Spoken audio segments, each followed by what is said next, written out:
Hello friends, so here we are going to deconstruct the UPSC syllabus, and that UPSC syllabus we are going to deconstruct, especially your general study paper 1, and that general study paper 1, the Indian society section. That is most important actually section. Every year UPSC asks around 4 to 5 questions. This year also in 2017 UPSC asked around 5 questions from this section. So we are going to deconstruct of this section from which angle UPSC can ask questions. So first we are going to understand the syllabus that UPSC has given.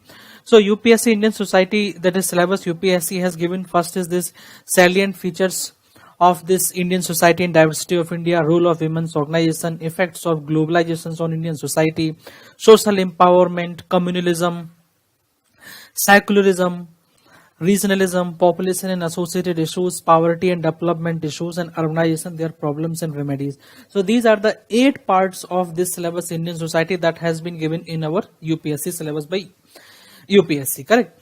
But we can deconstruct or explore each section. Okay, we can again explore this each sections in this. For example, salient features of Indian society. So salient features of Indian society mein which actually features we need to study, what is this diversity of India, all these. So we are going to deconstruct these also section one by one. So first is salient features of Indian society. So in salient features of Indian society, we need to study what is Indian society is all about, whether is it a mental construct or a living reality. That then features of Indian society in the sense that those features which actually exist in Indian society only or in developing societies for generally, correct? So for example, this joint family is our Indian society feature, caste system, caste structure and power. Because in caste structure also there is a hierarchy of power is there. That then patriarchy is another feature, multiculturalism another feature, marriage as a secret institution. Marriage as an institution is the feature of all society, but in our society marriage as a sacred institution, that is most means one of the significant feature of Indian society. And then agrarian society. So these are the considered as features of Indian society. Other things we need to study in this section, changes within Indian society and their repercussions, means whatever the changes is happening in Indian society, because we have seen, because whatever the changes happen, lot of juvenile crimes is starting happening. Okay, we have seen from last 3-4 years lot of juvenile crimes are happening. Recently we have studied that in Ryan International School in Gurgaon there is one 11th standard student has killed one 6th or 7th standard student. So what is the repercussions of that changes within Indian society, means why it is happening, what is the issue in parenting happening, so that we need to see. And then causes of that changes we need to study, what is the causes of change, like causes of change will be media, films, okay, and then their parents are not giving a lot of time to them, and they are not attached to too much to their grandparents, and this, so that is the other causes of changes that we need to study. Then coping mechanism derived, whatever the mechanism, so that whatever the negative changes is happening, that can be contained. And then Indian society today, we need to study these important factors, okay, in the salient features of Indian society section, correct? Next is your diversity of India. So only UPSC has written diversity of India, that's it. Now we need to explore this, what does that mean by diversity of India. So first is what is that in my diversity, then types of diversities in India. So in types of diversities in India, we need to study linguistic diversity, regional diversity, religious diversity, ethnic diversity, racial diversities, and then caste based diversities. So we are having total 6 types of diversities are there that we can cover: linguistic, regional, religious, ethnic, and racial and caste based. And then can diversity be equated with differences? We actually always celebrate upon diversity, and that diversity is same as differences. And then unity in a diversity, that we used to means feel proud about that India, we are having unity in diversity. So whether it is a reality or chimera or is a myth, So definitely UPSC also asked essay on this topic. Already UPSC has asked one time essay, unity and diversity, reality or myth. So that also we need to understand. And then some examples of unity and diversity and the reality and myth also, and the manner of reconciliation, how we can actually how we can carry forward this unity and diversity. That was one of the significant feature of our Indian society. Next is third is role of women's organization. In this sections, what we need to study, what are women's organizations are. So we need to have some examples of women's organization, like for example Seva of Gujarat. Okay, that we need to study. Self-help groups, that we need to study. And then women's organization in Indian society we need to study. Then types of women's organization we need to study. Then level of penetration of women. For example, level of penetration in the sense women's participation in Indian politics, women's participation in Indian labor. Then women's participation in education, especially higher education, that we need to study. And then we need to study women's organization, a array of few case studies we need to know. Then, should women's organization be female centric or a positive change in the structure is the need of the hour? That also we need to study. And then problem faced by women's organization, that also we need to study. What are the problems faced by women's organization? Then, is a larger vocal role possible and ways to achieve the same? That also we need to study about that. Other things we need to study in the same section, role of women in Indian agriculture. Okay, then feminizations of Indian agriculture, 70% of labor in Indian agriculture is actually Indian women. Then povertizations of Indian women, that we need to study, because if we study who is the most means poor section in Indian society, then definitely it comes to Indian women. So that is known as the povertization of Indian women. Then women's participation in Indian labor, then women's role in Indian national movement, that we need to study. Already UPSC has asked one question regarding this.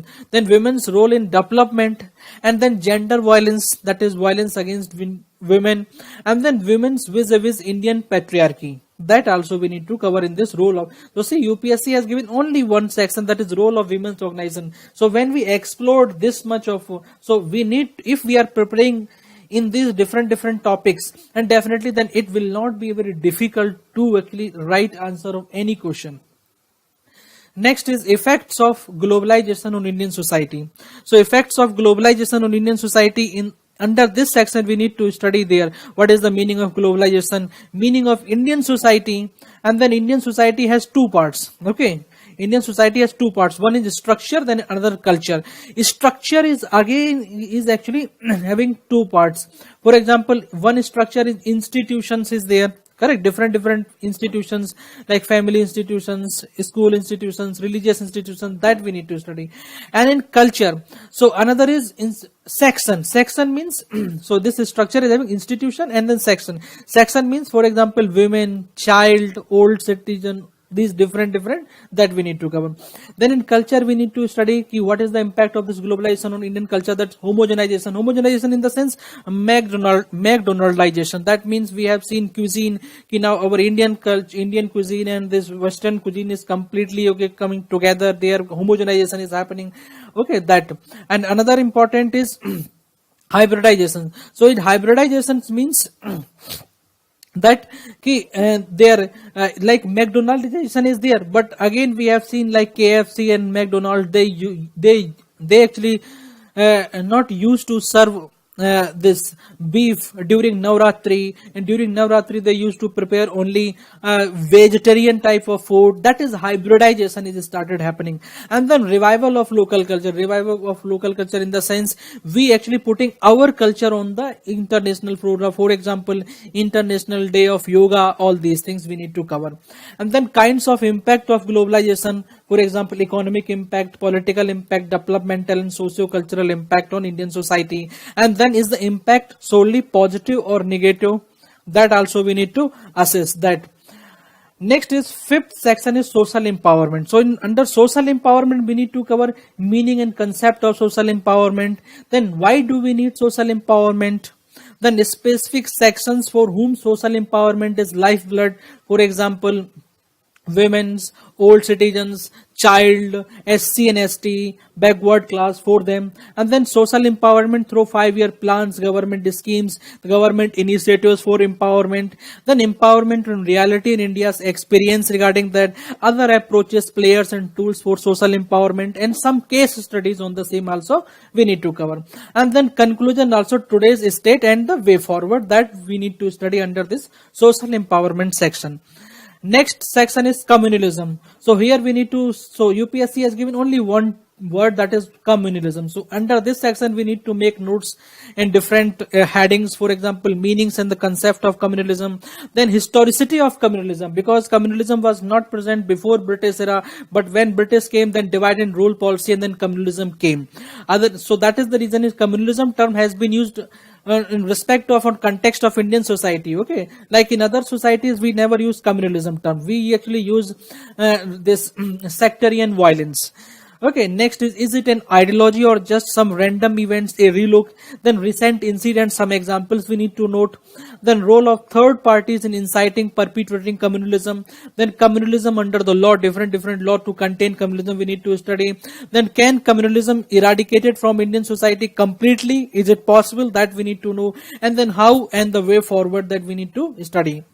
Next section is secularism. Secularism term was added by 42nd Amendment of 1976 Indian preamble में. So what is the meaning and concept of secularism? Then secularism through vantage point of Indian constitution we need to know, and then different articles that shows that Indian constitution was actually secular before even 42nd Amendment 1976.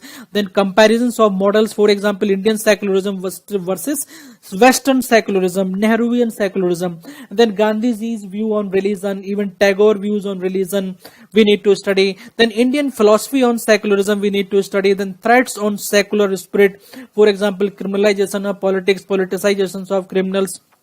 That then next section is the Indian democracy mature enough to handle the gravity of secularism, that we need to cover. And then do we need to work upon Indian brand of secularism, and how is that going to be possible, that we need to cover.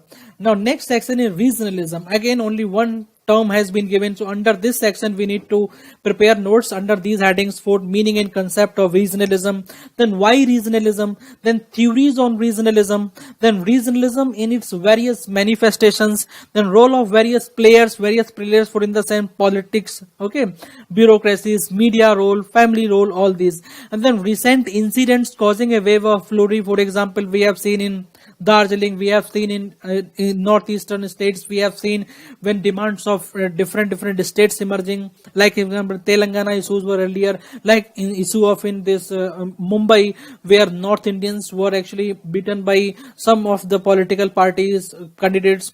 Then positive and negative impact of regionalism, then role of politics in regionalism, and then possible ways to tackle the same. Another section is population and associated issues. So under this section we need to study what is the population, meaning and concept, then different components of population, especially three components: fertility, mortality and migration. See, migration has not been given in the syllabus, but UPSC asks questions because it comes under this population and associated issues. Then problem of IMR, that is infant mortality rate, maternal mortality rate, and then and that's total fertility rate, and then sex ratio in Indian population, then age structure in Indian population, means how many comes under the youth category, how many comes under the child, and how many comes under the old citizen, that we need to know. Especially we can take statistics from this Indian census figure 2011. Then international targets regarding population, for example this Millennium Development Goals and Sustainable Development Goals, and India's story, whether India is able to reach, for example India is able to reach IMR or MMR or TFR, these we need to study. Then government initiatives for the same, okay, for this means to achieve this MDG and SDG goals, whatever the government initiatives. Then family planning and the problem, so we need to know the family planning Indian government has started since independence till now. Then demographic dividend and the way to capitalize is, that also we need to study. For example skill development, these issues we need to know. Next section is poverty and development issues. Under poverty and development issues we need to prepare notes under these headings, especially poverty, the definition and concept, absolute poverty, relative poverty, these, then poverty in India and poverty in Western countries.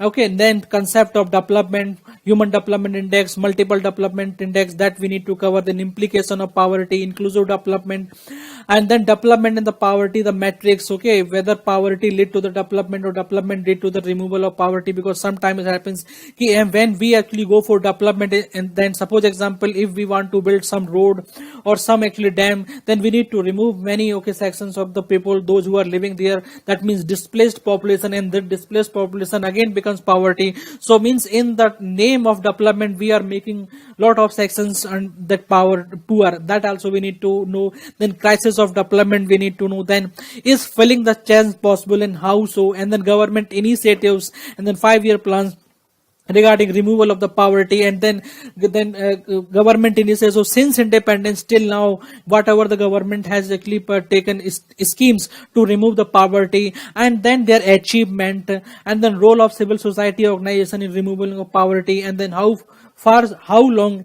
an assessment also we need to know under this section.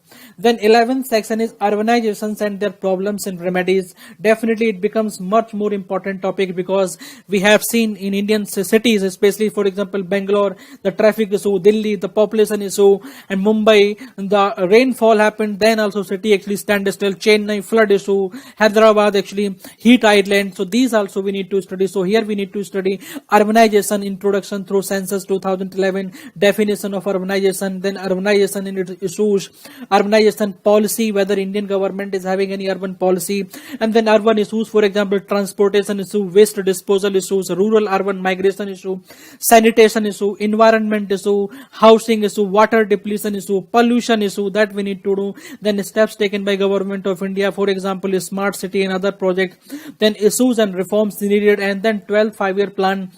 You can skip that, but definitely if you are going through that, then you are going to get lot of issues, and these things you can get from newspaper also. So thing is that whenever you are preparing any social issues, you need to prepare that social issue in these dimensions.